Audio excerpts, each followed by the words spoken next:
Fortunat Bergant se je rodil 6. julija 1721 v Mekinjah, a se je družina že kmalu, že leta 1724, preselila v bližnji Kamnik, kjer je oče Jožef, umetni mizar oziroma skrinjar, dobil veliko priložnosti za delo.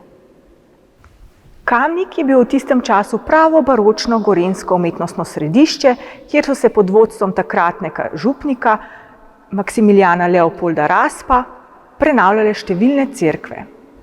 Bergantov oče je pri teh sodeloval skupaj z vodilnima baročnima slikarjema tistega časa, Valentim Metzingerjem in Francom Jelovškom. O Bergantovem življenju in delu imamo le malo arhivskih podatkov in tudi njegova mladostna dela so skorajda neohranjena.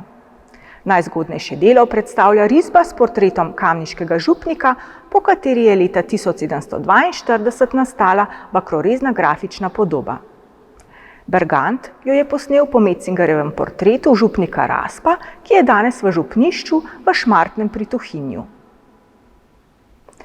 Od 1750 naprej nastane več slik za kraje v Liki na Hrvaškem, od katerih se jih je do danes ohranila le peščica. Drugo pomembno obdobje predstavlja čas v Rimu, kjer je med 1756 in 1760 obiskoval Scuolo del Nudo. Za risbi moških aktov je dvakrat prejel nagrado.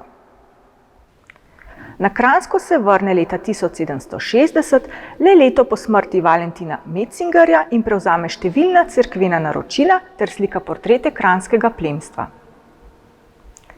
Umre leta 1769 v hiši svojega mecena barona Erberga na Mestnem trgu 17.